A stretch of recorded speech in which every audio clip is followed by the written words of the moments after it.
Hi there, and welcome to Naturally Recovering Autism. I am your host, Karen Thomas, and I want to thank you so much for being here and being a proactive parent and getting the resources that you need to let your child live their most fulfilling and independent life possible.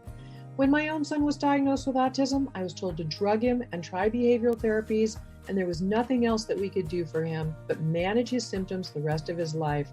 But I didn't want to do that. Fortunately, my background in craniosacral therapy of now 30 years let me know that the brain can and does heal, but I didn't know that much about autism. What I did know is that I didn't want to just mask the symptoms with dangerous drugs.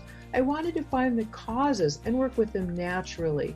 And fast forward, it took me a decade and a lot of time and effort, but today my son is no longer diagnosable with autism after being told it could not happen. So I'm here to share with you valuable resources to save you the time and some of the expense that I had to spend to figure it out, and to help you let your child lead to their best results possible. Every child's level of recovery is different, but we know that children who couldn't sleep through the night are sleeping now through the night and happily. Their immune systems are now strong where they were once sick all the time. Children who were nonverbal and their parents were told they could never speak are now speaking. Children who were getting D's and F's in school are getting A's and B's. And those that were so anxious all the time and couldn't sit still and were uncomfortable in their own bodies are now calm and happy and relaxed. And they're leading fulfilling and independent lives with friends. This is what we want for our kids. So I'm here to share the resources with you so that you can get the best results for your child, the best possible. And you can start that right now with my free download of the top 7 foods to eliminate beginning today, of the top foods that are the most inflammatory and toxic that are contributing to those physical and behavioral symptoms of autism that your child is having. They're making his life uncomfortable. So you can get that right now at naturallyrecoveringautism.com/7 foods. And feel free to share that with anybody you know who would be interested. And I will also link to it in today's show notes. There's, of course, a lot more than diet, but this is something you could start doing today that will begin to reduce those symptoms. And I'm happy to share everything I can with you. So right now, let's dive into today's episode. Well, welcome back to another episode. I'm always happy to be here for you, and I'm happy that you're here to get educated on the resources that you need for your children and your child with autism, and really for the whole family. And today we're going to talk about autism, toxins, and improving the health and behavior, because so often I have parents asking me just constantly, Karen, what causes my child to have this behavior or this, or, whether they're stimming, or why is this happening?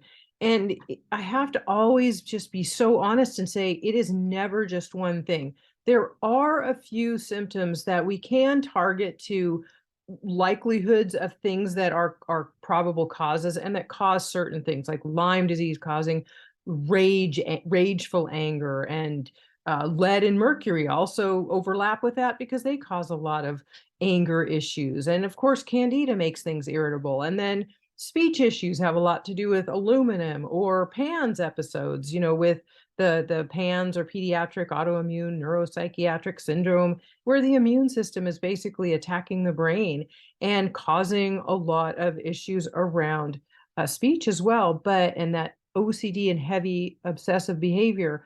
But as you can already hear in just a couple of things I've mentioned, it is always going to be multiple things. This is why an A to Z program is so important.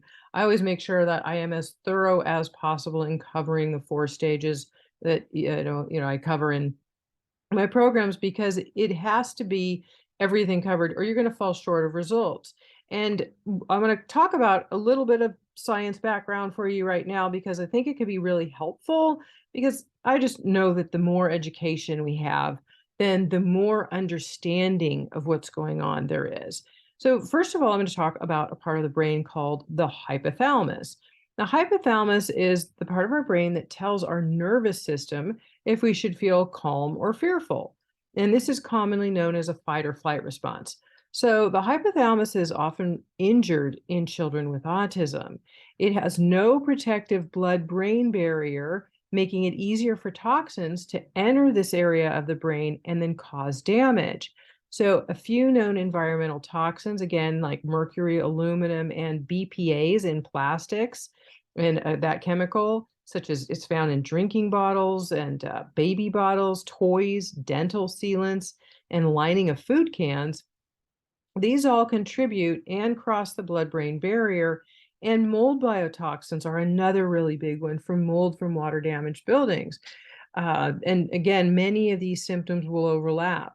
And the hypothalamus holds within it the areas responsible for aggression, territorial defense, and sexual pursuit. It also controls sleep and appetite cycles, along with the limbic system, which has a lot more to do with emotional control. So that's also a different part of the brain. And then there are also hormones. Estrogen receptors in the hypothalamus itself affect food intake, energy, and the distribution of body fat. Some people can't lose weight, and it really can have a lot to do with it can have to do with thyroid issues. It can have to do with hormones, and it can have to do with how your brain is functioning. And everything I always talk about, there are natural solutions for, which of course, you know that I always cover in everything that I teach in my programs, because I don't want you to ever feel like you're at some dead end, or you don't know what to do, or, oh my gosh, my child's brain is injured and now it's just going to be that way forever. I can tell you it's a scientific fact that the brain can and does heal. I practiced craniosacral therapist as an instructor even, and I practiced it for over 30 years, and I studied the brain extensively, and it is a scientific fact that the brain can and does heal, and I've seen it in my own son from the work that I did, and also how many hundreds, if not thousands, of parents that I've shared my resources with now. And it's because the brain is very plastic. It's called plasticity. It actually can cycle and change and heal, just as the liver and the detox organs of the body and many organs of the body. What we have to do is get the toxins, the co-infections, the infections out of the way, the pathogens. And then the body can do what it naturally knows how to do, and that is take care of itself. But first, we have to get all those things out of the way.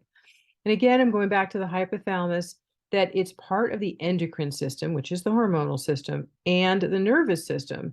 They're responsible for messages between the two. And the hypothalamus releases many neurochemicals, including dopamine, which is a neurotransmitter affecting the reward-based motivation, decision-making, ADHD type symptoms, Parkinson's, restless leg syndrome, a lack of focus and concentration, or issues with motor control. And this can be really common with people who have trouble handwriting, or with handwriting and motor control of their hand. It also affects a part of the brain called the prefrontal cortex. And the prefrontal cortex controls executive functioning, such as the ability to see consequences for our actions and organizational planning. So this is a really big issue for people on the autism spectrum. Another neurochemical called oxytocin is released via the pituitary as part of the hypothalamic functioning. And oxytocin is the hormone involved with the ability to bond with others, especially to the mother after birth. And so this is a very important time for your child to be with you right after that they're born. So oxytocin just helps our ability to bond with others. So how can we help the hypothalamus? So a few things that you can do are a few supplements that are really easy, and our children always need them, are proper zinc levels, vitamin D3, which does a lot for the brain, helps the hypothalamus, but it's also the best flu fighter, virus fighter, and great bacteria fighter. So vitamin D3, D as in dog, proper iodine levels and exercise are also crucial to proper functioning of the hypothalamus. Really, really important to make sure your child is getting out, and you too are getting outside and getting some exercise, even if it's just a walk or anything you can do outdoors, a bike ride, something. It's good for the brain emotionally as well as physically for the body. Scientists have found that the gut bacteria produces neurotransmitters such as serotonin and dopamine. And up to 95% of serotonin is made in the gut. And the gut has to be healthy for adequate amounts of serotonin to be produced and transfer properly to the brain. Now, you've heard me over and over talk about the importance of diet. Gluten-free and casein-free alone is not enough, and diet alone is not enough. We need to work with all stages of autism recovery. However, diet is the place to start, and you need to know about the top foods to eliminate that are inflammatory and are tearing your child's gut apart, even when you're doing all of the other work you're doing. So if you haven't got my free foods guide, please do so.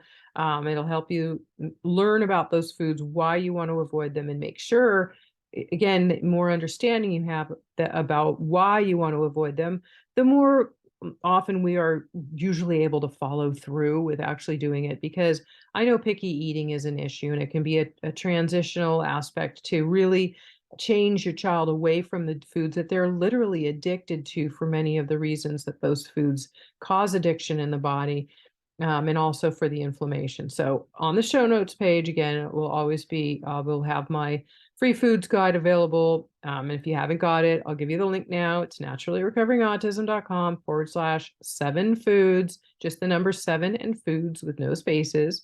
But that is always a good place to start. There's also a really great product that I'll share with you called Stress Reducer Elixir, and it can increase oxytocin and serotonin levels naturally, and it helps to calm your child. And it's a tasteless sublingual uh, uh, liquid, and it comes in drops. So you just drop it into your child's mouth directly on the tongue, or you can add it to a tiny bit of water and have them drink it. And it's super easy to give, and it's very, very safe as well. So that could be helpful for you. I want you to also realize that your child has been exposed to toxins in utero before they were born. So it really goes without saying that you should do your best to avoid toxins around your children and, of course, during pregnancy. When a mother is exposed to environmental toxins during pregnancy, the fetus is directly affected. The liver is our main organ of detoxification, and when it is congested and not working properly, then bile and toxins are frequently pushed back into the stomach. The cells become injured and weak, and they're more susceptible to damage from pathogenic microbes such as Candida overgrowth, parasites, H. pylori bacteria, and of course, much more. So very important to understand that your child has likely even been born with a congested liver, because we have toxins in our body and they go into the baby when it's still in our bodies, in utero. The pathogenic bacteria then cause inflammation in the gut. Again, your child's gut is already a bit weakened at birth, possibly, and weakens the lining and even breaks holes through it. This is known as leaky gut. And leaky gut allows for undigested foods and other toxins to leak into the bloodstream, causing inflammation throughout the body and the brain. And behaviors we see are due to many factors, of course, but they all include inflammation and its effect on the central nervous system and the brain in particular. And whichever part of the brain is affected is where you will often see many symptoms. Sometimes it's the speech neurons, the receptors in the brain, the neurons that have to do with speech. Other things may be more due to motor control, as I mentioned, if you're reduced dopamine levels, certain things that our bodies are just imbalanced in, and it's usually caused by toxins or pathogens or inflammation. So we can work with all of these naturally. I just want you to have some background to understand a little bit more about what can be going on in your child's body and possibly even in your own. It's always important to take care of ourselves just as well as we do our children. We're caretakers, and we really are putting so much energy and emotion out to taking care of our children. And it's very, very important that you take care of yourself. So I always want to make sure that I say that, because I know this journey can be challenging. I have lived it myself, and I understand those challenges. So please be sure to take care of yourself too. And again, it's never just one thing. As parents always ask me, there are some types of susceptibilities to certain behaviors that we can say, oh, this and this are common, but we don't want to bypass other things and think, oh, well, I don't have to do anything else for my child. We want to cover everything. And again, that's why A to Z of autism recovery is so important. So nothing gets missed and your child, doesn't reach their optimum potential and level of recovery if the things are missed. And that's why a lot of parents can plateau on the autism recovery journey as well. And I know each child deserves to reach their full potential. And this really means striving to alleviate the uncomfortable symptoms of autism that they live with that are causing them really an unpleasant life. They hurt physically, they hurt emotionally. This was my son's story as well. He wanted to feel better, and today he does, and I'm grateful for that. And I want that for you and your child as well. Some of these symptoms can be debilitating for them. Some supplements to heal the gut are important. Of course, supplementation for various things and very specific, if you've been listening to me for a while, you know that it took me a decade to figure out the trial and error and the right things that are out there, because there's so much junk out there that doesn't work for autism recovery.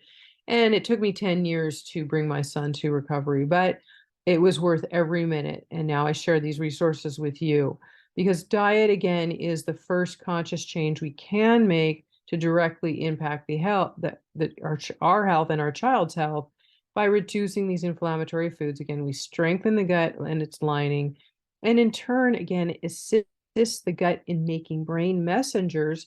Again, they're called neurotransmitters that help the brain function with such things as mood stability, proper sleep, focus and attention, all of these things that most children with autism have a really hard time with. And children who don't have autism, or parents and adults that don't have autism or do. A lot of people are struggling with these challenges. And I always want everybody to know you don't have to drug yourself, or your child's not an angry child. There are underlying root causes that can naturally be worked with.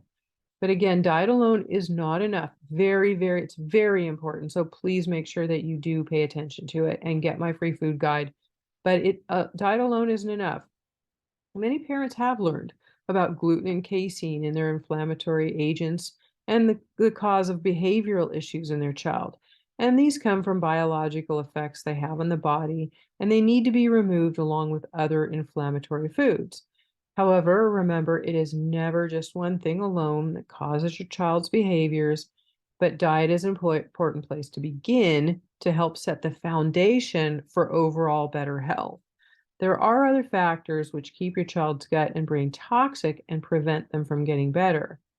Additional pathogens and infections to be aware of that injure the gut and brain are glyphosate, which is in the weed killer Roundup and is also sprayed on our food crops and in the yards of our neighbors and the yards of our schools. And it's everywhere. We inhale it in through our nostrils. It's in our drinking water if you don't have a proper filter. And I will link to a high quality water filter that gets out the heavy metal toxins, gets out the glyphosate, because many of the junky filters on the market do not.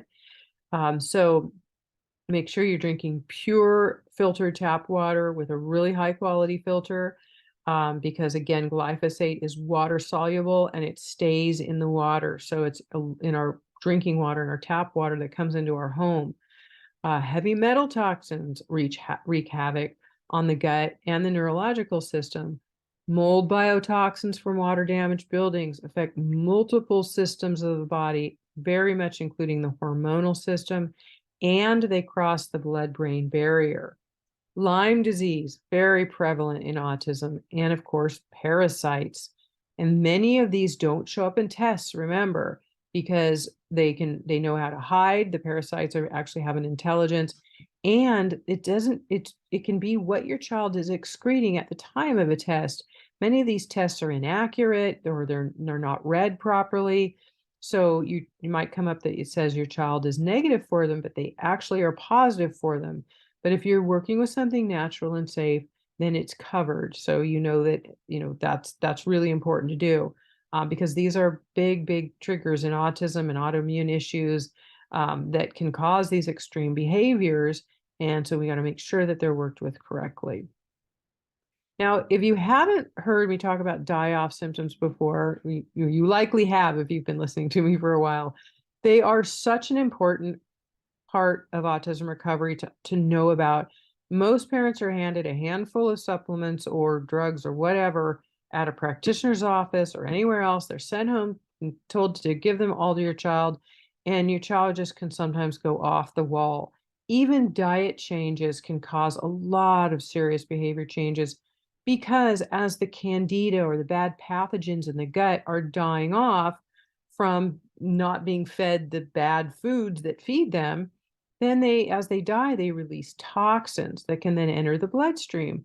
This is also known as the technical term for die-off is Herxheimer's reaction.